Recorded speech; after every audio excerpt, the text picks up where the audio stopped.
अस्सलाम वालेकुम viewers, welcome back to अपना किचन। तो आज हम आपके लिए लाए हैं एक बहुत ही कमाल की रेसिपी। आज हम बनाने जा रहे हैं कड़ी पकोड़ा। सर्दियों में बहुत ही मज़ेदार सा लगता है और बनाना भी कोई मुश्किल नहीं है, बहुत ही आसान सी रेसिपी है। तो हमारी वीडियो को एंड तक देखिएगा और हर स्टेप को अच्छे से फॉलो कीजिएगा ताकि आपको जो है वो कड़ी बनाने की फुल रेसिपी अच्छे से समझ आ सके। तो चलें रेसिपी को स्टार्ट करते हैं। सबसे पहले हमने ले लिया है एक आलू। उसको हमने जो है वो छील के अच्छे से धो के तो इस तरह से बिल्कुल बारीक बारीक जो है वो काट लेना है। अगर आपको लग रहा है कि हम पकौड़ों के लिए काट रहे हैं तो ऐसा नहीं है, इनको हमने कड़ी में डालना है, तो इसलिए हम लोग इस तरह से बिल्कुल बारीक बारीक जो है वो काट रहे हैं।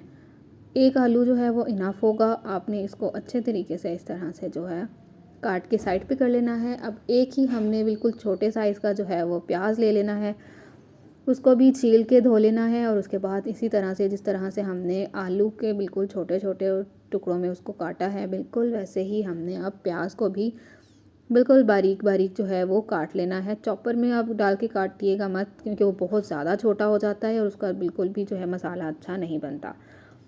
अब हम मसाला रेडी कर लेंगे कड़ी का। उसमें हमने पैन ले लिया है, पैन में हमने ऑयल डाल दिया है ऑलमोस्ट 3 to 4 टेबलस्पून। उसमें हमने जो प्याज बारीक बारीक काटा हुआ था अब वो हमने जो है इसमें ऐड कर दिया है और अब हमने इसको सौते कर लेना है, फ्राई कर लेना है तब तक जब तक कि इसका कलर जो है ये ब्राउन ना हो जाए।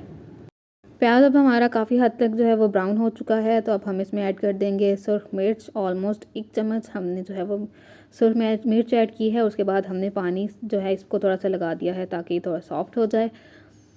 अब हमने इसमें ऐड करने हैं दूसरे स्पाइसेस। हमने सिर्फ जो है वो हल्दी और नमक ऐड करना है। ऑलमोस्ट 1 चम्मच हमने हल्दी ली है और 1 ही चम्मच हमने उसमें नमक जो है वो ऐड कर दिया है और इसको अब हमने अच्छे से जो है फ्राई कर लेना है थोड़ी देर के लिए, ताकि जो प्याज हमने ऐड किए हैं वो भी सॉफ्ट हो जाएं और अच्छे से जो है वो फ्राई भी हो जाएं। यहाँ पे मसाले को थोड़ा थोड़ा आप साथ में पानी लगाते जाएंगे ताकि जो है वो अच्छे से सॉफ्ट हो के जो है वो फ्राई हो। अदरवाइज़ अगर पानी के बगैर फ्राई करेंगे तो वो बहुत हार्ड सा होने लग जाता है। तो अब हमने इसमें जो आलू बिल्कुल बारीक काट के रखा था वो ऐड कर लेना है। आलू को ऐड करने के बाद इसको हमने इस तरह से जो है वो फ्राई कर लेना है आलूओं को भी।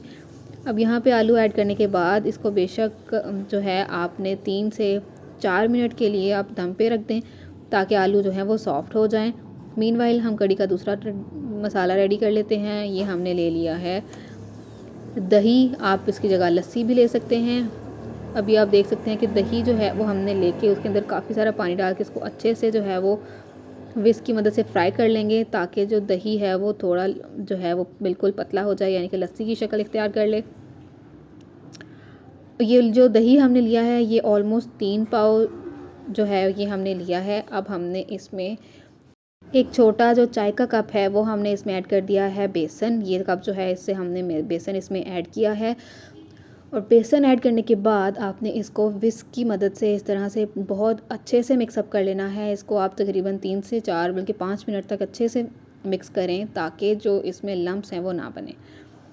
अब आपने देख लेना है कि मसाला जो है वो रेडी हो चुका है या नहीं। आप देख सकते हैं कि 3 से 4 मिनट के बाद हमने इसको उतारा है तो जो हमारे आलू हैं ये काफ़ी हद तक सॉफ्ट हो चुके हैं। अगर सॉफ्ट नहीं भी हुए तो भी इट्स ओके, क्योंकि जब हम इसमें वो जो मिक्सचर हमने अभी दही का रेडी किया है वो ऐड करेंगे तो वो काफ़ी देर पकेगा, तो उसमें ये आलू जो हैं ये सॉफ्ट हो जाएंगे। आपने यहाँ पे इसको लेकिन थोड़ा सा जो है 3 से 4 मिनट के लिए फ्राई कर लेना है और उसके बाद वो जो दही का मिक्स और बेसन का मिक्सचर रेडी किया था वो आपने इसमें डाल देना है। लेकिन डालने से पहले आपने जो है इसको छन्नी की मदद से छानना ज़रूर है और साथ साथ चम्मच भी ज़रूर हिलाते जाना है। अगर आप चम्मच नहीं हिलाएंगे तो भी लम्प्स बन जाएंगे और अगर आप छान के नहीं डालेंगे तो भी उसमें जो लम्प्स वगैरह होंगे वो इसमें चले जाएंगे और वो फिर बहुत बुरा सा जो है वो टेस्ट देते हैं।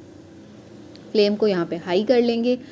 आपने तब तक चम्मच हिलाते रहना है जब तक कि इसको जो है वो बॉयल आना ना शुरू हो जाए। अदरवाइज़ जब आप चम्मच हिलाना छोड़ देंगे तो बेसन नीचे बैठ जाएगा, उसके लम्प्स बन जाएंगे। अब इसको जो है वो बॉयल अच्छे से आ चुका है। अब अगर आप चम्मच ना भी हिलाएं तो भी ज़्यादा प्रॉब्लम नहीं है, लेकिन आप हर 5-7 मिनट बाद इसमें इस तरह से जो है चम्मच हिलाते रहेंगे। अब हमने इसमें जो है ऐड कर दी हैं सब्ज़ मिर्च, जो है 2 से 3 सब्ज़ मिर्चें आपने लेके तो वो हमने बारीक काट के इसमें जो है वो ऐड कर देनी है।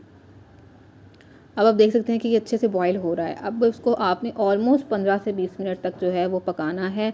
पकाते वक्त मीनवाइल आपने इसमें काली मिर्च आधा चम्मच जो है ये भी ऐड कर देनी है। ऑप्शनल है, आप चेक कर लीजिएगा, अगर आपके लिए मिर्चें इनफ हों तो आपको ये डालने की ज़रूरत नहीं है, लेकिन हमें क्योंकि मिर्चें कम लग रही थी तो इसलिए हमने इसमें जो है काली मिर्च भी ऐड कर दी है। काली मिर्च क्योंकि बहुत ही अच्छा टेस्ट और एक अच्छी बहुत अलग सी जो है वो स्मेल देती है। अब आपने इसको तब तक पकाना है जब तक कि इसकी कंसिस्टेंसी जो है वो थिक ना हो जाए। अभी आप देख सकते हैं कि काफ़ी पतला है, तो हमने अब इस पे कवर से इसको ढक के जो है पकने के लिए छोड़ देना है। अब ये काफ़ी हद तक थिक हो चुका है, तो इसमें अब हमने जो है इसको ऊपर से जो है सब्ज़ धनिया बिल्कुल बारीक काट के वो ऐड कर दिया है। इसको चम्मच की मदद से अच्छे से मिक्स कर लेंगे तो ये कड़ी ऑलमोस्ट रेडी है। अब हमने सिर्फ इसको तड़का लगाना है। तड़के के लिए इस तरह से हमने ऑयल में 3 से 4 जो है सुर्ख मिर्च इनको अच्छे से फ्राई कर लिया है, और अब हम इसको गरम गरम जो है वो कड़ी में ऐड कर देंगे, यानी कि कड़ी को अच्छे से है जो है वो तड़का लगा देंगे। तड़का लगाते वक्त आप यहाँ पे ज़ीरा भी जो है वो ऐड कर सकते हैं।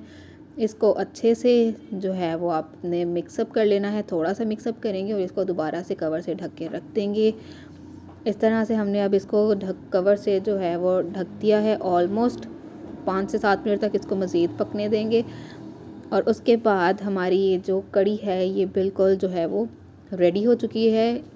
जो पकौड़ों की रेसिपी है वो इस वीडियो की पार्ट 2 में आप देखेंगे। हम इसके बाद जो वीडियो अपलोड करेंगे इसमें आपको जो कड़ी के लिए अलग से पकौड़े होते हैं उसकी पूरी रेसिपी बताएंगे। तो आप ये वीडियो देखने के बाद हमारी वो वीडियो भी ज़रूर देखिएगा, ताकि आपको सारी रेसिपी अच्छे से समझ आ सके। तो ये कड़ी हमारी जो है ये रेडी हो चुकी है। अगर आपको दूसरा पार्ट चाहिए तो आप दूसरी वीडियो को ज़रूर देखिएगा। बहुत शुक्रिया।